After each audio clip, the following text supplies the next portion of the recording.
Hello, in today's video I'll show you how to remove or install the lid on your Monsieur Cuisine Smart.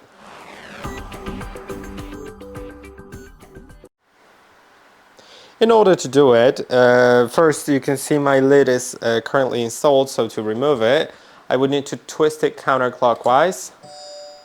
Then I can remove it once I twist it all the way. It's very easy to remove it. Then to put it on, put it at an angle. You can see these like unlocked symbols. Those symbols just need to be kind of aligned with the arrows shown on the handles on the side, like that, and then twisted clockwise. And now it's installed. I hope that this video was helpful. Don't forget to like and subscribe, and I'll see you in the next one.